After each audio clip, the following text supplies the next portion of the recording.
10वीं क्लास, आज हम 10वीं क्लास में अलंकार के बारे में पढ़ेंगे। ठीक है, अलंकार क्या होता है? अलंकार काव्य की सुंदरता बढ़ाने वाले शब्द अलंकार कहलाते हैं। काव्य की सुंदरता बढ़ाने वाले शब्द क्या कहलाते हैं? अलंकार कहलाते हैं। ठीक है, अलंकार के भेद कितने होते हैं? अलंकार के दो भेद होते हैं, पहला है शब्द अलंकार और दूसरा है अर्थ अलंकार। ठीक है, अच्छा जी, सबसे पहले बात करते हैं अनुप्रास अलंकार की। अनुप्रास अलंकार में क्या होता है? एक अक्षर की आवृत्ति बार बार होती है।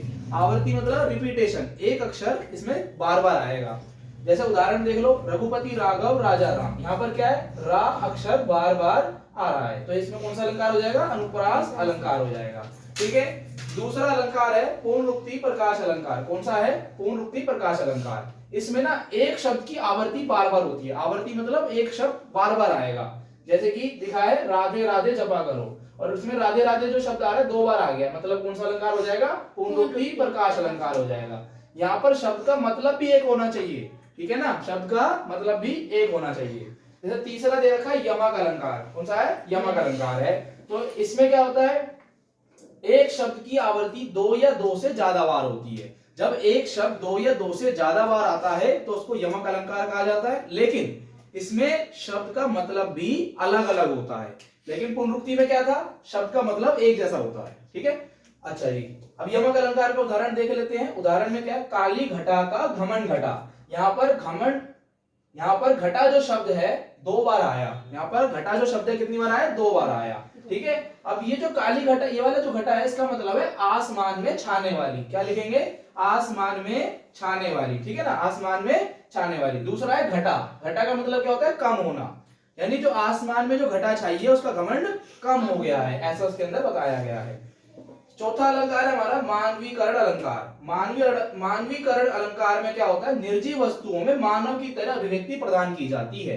जैसे कि मेघ आए बन ठन के सवर के। अरे बादल कभी बन ठन के आ सकते हैं? बादल कभी बन ठन के नहीं आ सकते। तो हमें इसमें क्या है? बादल को बन ठन के दिखा रहा है कि बन ठन के आगे सूट वूट पहन के। ऐसे हो सकता है क्या? कोई ऐसा नहीं हो सकता। ठीक है, तो ये कौन सा अलंकार हो जाएगा? मानवीकरण अलंकार। मतलब बादलों को मानव की तरह दिखाए गए। बन ठन के तो इंसान आता है ना, बन ठन के कौन आता है? इंसान आता है। ठीक है, लेकिन इसमें क्या है? मानवीकरण अलंकार दिखाया गया है। ठीक है, उपमा अलंकार की पहचान है सा से सी। अगर ऐसे शब्द दिख जाएं सा से सी तो कौन सा अलंकार लगाएंगे? उपमा अलंकार लगाएंगे। जैसे हमने लिखा चंद्र सा मुख, तो इस लाइन में चंद्र सा में कौन सा अलंकार लग जाएगा? उपमा अलंकार लग जाएगा। ठीक है, अच्छा, छठे नंबर का अलंकार हमारा अतिशयोक्ति अलंकार। कौन सा अलंकार है? अतिशयोक्ति अलंकार। ठीक है, इसमें बात को बढ़ा चढ़ाकर बताया जाता है।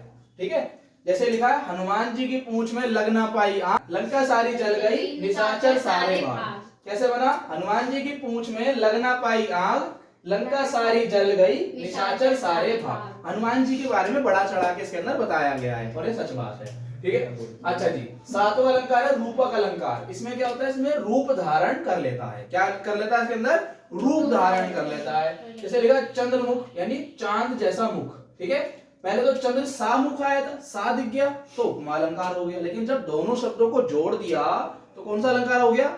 रूपक अलंकार हो गया। ठीक है जी, अच्छा जी, अब आया उत्प्रेक्षा अलंकार। उत्प्रेक्षा अलंकार में कैसे शब्द दिखेंगे आपको? ज्यों त्यों मनु जैसे शब्द इसके अंदर आते हैं। जैसे लिखा है ज्यों ही मन भटकत त्यों ही गड़बड़ होवत। सही बात है, बिल्कुल। ठीक है, ज्यों आया और त्यों आया, तो इसमें कौन सा अलंकार लगा देंगे? उत्प्रेक्षा अलंकार लगा देंगे। ठीक है, आपको समझ में आया अलंकार? Yes sir. बहुत